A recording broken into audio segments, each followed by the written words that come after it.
Hello, it's me, Eric again. Today's episode is just going to be me discussing a dream I had a few weeks back. So I'll tell you all about it. They say there's a lot of deep meaning in dreams. Sigmund Freud used to interpret quite a lot of things from dreams. So I'll tell you about mine and then you can tell me whether you think there's any meaning to it.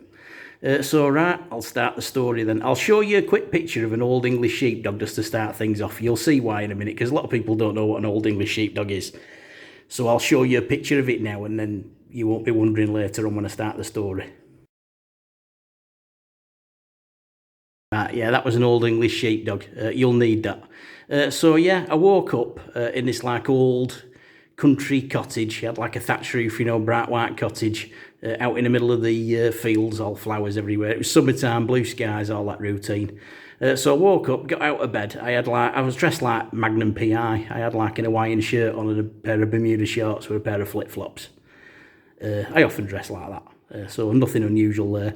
I went and had a look out the back window, and that's where I did see something quite unusual. As I looked out, I could see two shea turtle sat there.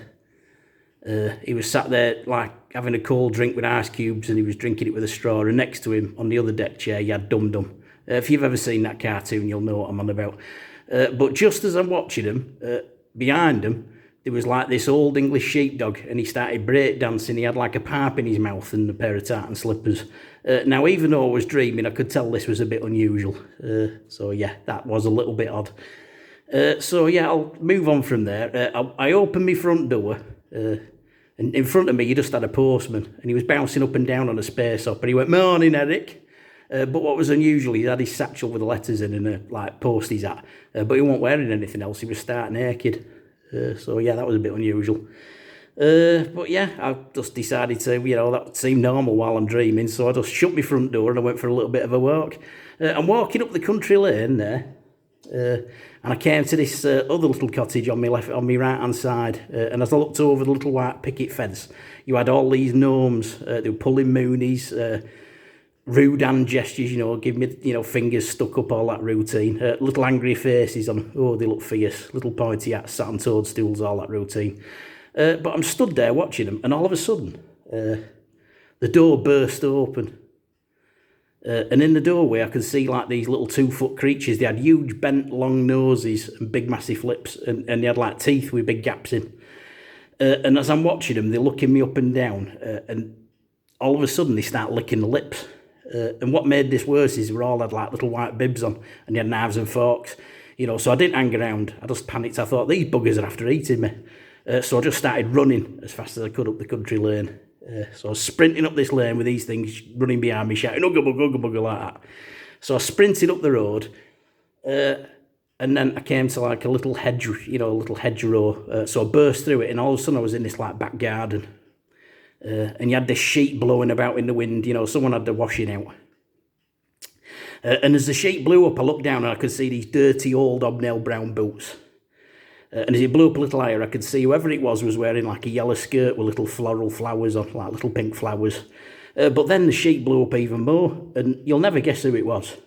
It was bloody Mick Jagger. Mick Jagger putting washing out in a dress. I thought, this is a bit unusual.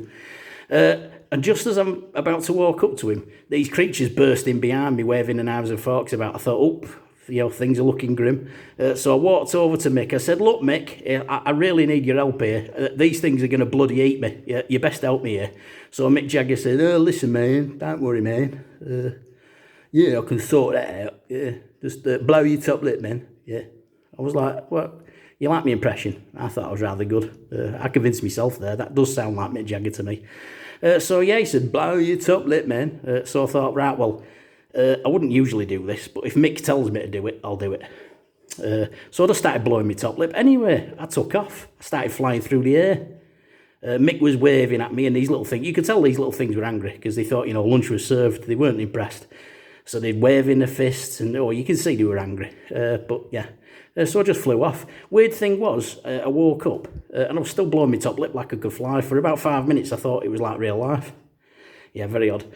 I don't know what any sort of meaning you can get from that. For me, I just think I had too much cheese and maybe one or too many alcoholic beverages. But yeah, you might find a meaning. Have you had a dream like that? You know, have you had one identical? If you have, just put it in the comments below. Right, well, thanks for listening to my little rant there, my little story. Just wanted to get it off my chest. Yeah. Right, well, thanks for supporting me, and I hope I'll see you in the next video. Right, I'll let you go. See you later. Bye. Have a nice weekend as well. I did say like and subscribe, didn't I? If I didn't, I'm saying it now. Right, bye. Right, I'm going now.